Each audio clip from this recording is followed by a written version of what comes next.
Welcome back to my channel. I am Anil sir. आज का हमारा टॉपिक होगा कक्षा 12 का प्रतिलोम त्रिकोणमितीय फलन। तो इसके लिए आपको जो हम पिछली एक वीडियो है उसमें आपको ट्रिग्नोमेट्री टेबल बनवा चुके हैं, उस ट्रिग्नोमेट्री टेबल को कंप्लीट करें। और इसके कुछ और भी फॉर्मूले हैं। तो जैसे इसका मुख्य मान आपसे पूछा जाए तो इसके लिए ध्यान रखना है साइन का मान -π/2 तथा π/2 के बीच में होता है। कॉस का मान 0 से π/2 पाई के बीच में होता है। टेन का मान -π/2 प्लस π/2 के बीच में होता है। कॉट का मान 0 से पाई के बीच में होता है। कौशिक का मान -π/2 से 0 के बीच में होता है। और सेक का मान π/2 से पाई के बीच में होता है।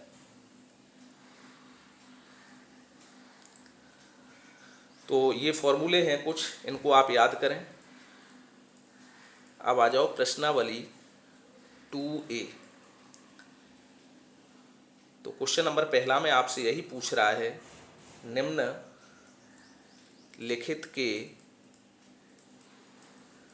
मुख्य मान ज्ञात करो। मुख्य मान ज्ञात करो।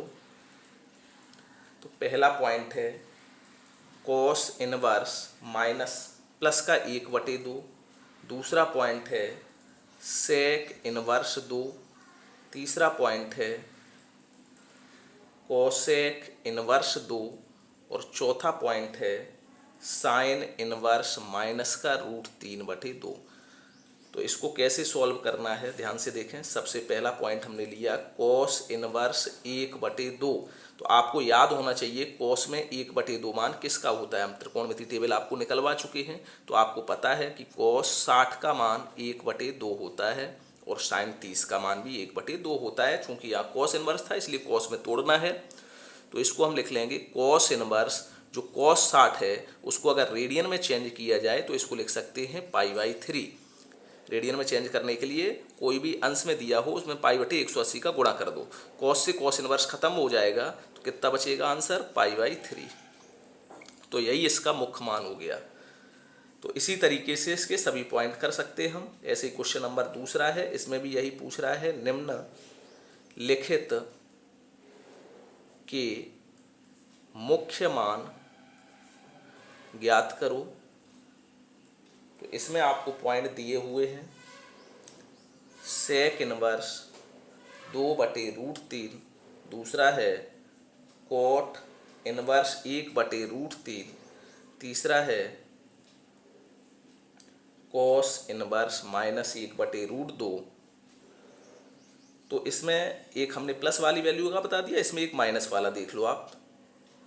तो जैसे ये है माइनस वाला, थर्ड पॉइंट इसका कॉस इनवर्स -1/√2। तो अब हमें ये पता होना चाहिए, जो ऊपर हमने आपको लिखाए थे फॉर्मूला, कॉस का मान 0 से पाई के बीच में ही होता है।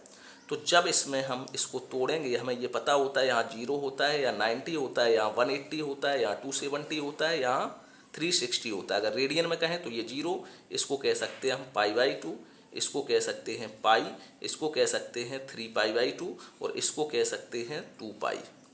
तो ध्यान रखें कॉस का मान आपको पता है इसमें तो सभी वैल्यू प्लस की होती है, इसमें होता है साइन और कॉसिक प्लस का। इसका मतलब हमें तो कॉस चाहिए तो कॉस माइनस का चाहिए, तो माइनस का इसी चतुर्थांश में होता है। और इसमें भी होता है टेन कॉट। और इसमें केवल होता है कॉस और सेक प्लस का। हमें तो कॉस माइनस का चाहिए तो इन दो में होता है। लेकिन ऊपर कंडीशन आपको पता है कॉस का जो मुख्य मान होता है 0 से पाई के बीच में होता है। तो 0 से पाई के बीच में मतलब इतने ही में हमें रखना है, कॉस को इधर ले जा नहीं सकते। तो जब इसमें रखेंगे तो कैसे निकालेंगे, देखो ध्यान से, कॉस इनवर्स -1/√2। तो सबसे पहले तो 1/√2 मान होता किसका है, कॉस 45 का होता है। अब हमने ये देखा जो कॉस 45 है, तो हमने अभी आपको बता चुके कि कॉस का जो माइनस की वैल्यू है वो कहाँ पे होगी, 180 से कम या 90 से ज़्यादा। तो इसको जब हम तोड़ेंगे तो cos inverse cos 180 - 45, cos 180 minus theta minus का कॉस थीटा।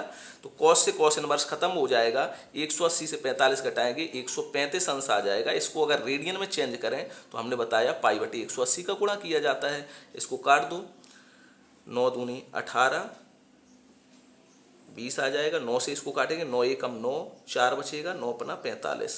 अब ये 5 से फिर से कट जाएगा तो 5 से ऊपर काटेंगे, 5 दिया 15, 5 चौको 20। तो आंसर हो गया 3π/4। अब आ जाओ क्वेश्चन नंबर 3 पे। क्वेश्चन नंबर 3 में कह रहा है साइन कॉस इनवर्स 4/5 इसकी वैल्यू पूछी है। तो इसमें क्या होता है, यहाँ जैसे साइन है यहाँ कॉस है तो सेम कर लिया जाता है। तो कॉस इनवर्स को अगर हम साइन इनवर्स में चेंज करें तो कैसे चेंज करेंगे, एक फॉर्मूला होता है, या तो उससे चेंज कर लो या सिंपल सा आपने हाई स्कूल में पढ़ा है। तो यहाँ पे कॉस थीटा होता है आधार बटे कर्ण, तो लंब निकालेंगे पाइथागोरस से 3 निकल के आ जाएगा। तो इसको हम ऐसे भी लिख सकते हैं साइन, इसको कॉस को साइन में चेंज कर दिया हमने, साइन इनवर्स। अब साइन थीटा क्या होता है, जैसे कॉस थीटा आधार बटे कर्ण था, साइन थीटा लंब बटे कर्ण होता है। तो लंब आ गया 3, कर्ण आ गया 5, साइन से साइन इनवर्स खत्म हो गया 3/5। क्वेश्चन नंबर आगे आ जाओ।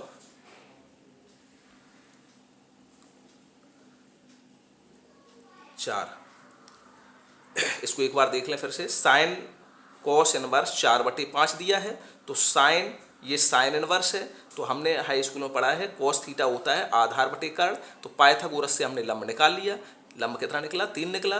तो यहाँ से साइन इनवर्स खत्म हो जाएगा, साइन थीटा लंब बटे कर्ण, तो 3/5। तो साइन इनवर्स खत्म, 3/5 आंसर हो गया। अब आ जाओ क्वेश्चन नंबर चौथा पे। चौथा में दिया है कॉट tan इनवर्स √3। तो अब यहाँ से √3 आपको मान पता है, कॉट tan इनवर्स √3, tan में किसका मान होता है, tan 60 का। तो tan से tan इनवर्स तो खत्म हो जाएगा, कॉट 60 केवल बचेगा, tan से tan इनवर्स खत्म। कॉट 60 का मान कितना होता है, जितना tan 30 का होता है, तो 1/√3 आंसर हो गया। अब आ जाओ क्वेश्चन नंबर जो 5 है वो इसी तरीके से है। क्वेश्चन नंबर 6 देखो अब। तो क्वेश्चन नंबर 6 में दिया हुआ है कॉस इनवर्स 1/2 2 साइन इनवर्स 1/2। तो यहाँ से कॉस इनवर्स 1/2 मान किसका होता है, कॉस 30 का, सॉरी कॉस 60 का। साइन 30 का होता है, कॉस 60 का होता है। इसी तरीके से 2 साइन इनवर्स ये मान होता है साइन 30 का। अब देखो यहाँ कॉस से कॉस इनवर्स खत्म, 60 अंश बचा। यहाँ भी साइन से साइन इनवर्स खत्म, 2 × 30 यानी 60 अंश हो गया। अब 60 जोड़ा तो 120 अंश हो गया। 120 को अगर रेडियन में बना दें तो π/180 का गुणा, 0 से 0 कैंसिल हो जाएगा, 6 दूनी 12, 6 तिया 18, 2π/3 इसका आंसर हो जाएगा। That's all. तो यहाँ तक वीडियो आपको कैसी लगी कमेंट करके ज़रूर बताएं। अगर अभी तक आपने चैनल को सब्सक्राइब नहीं किया है तो चैनल को सब्सक्राइब कर दें, बेल आइकन का बटन दबा दें, वीडियो को ज़्यादा से ज़्यादा शेयर कर दें। Thanks for watching.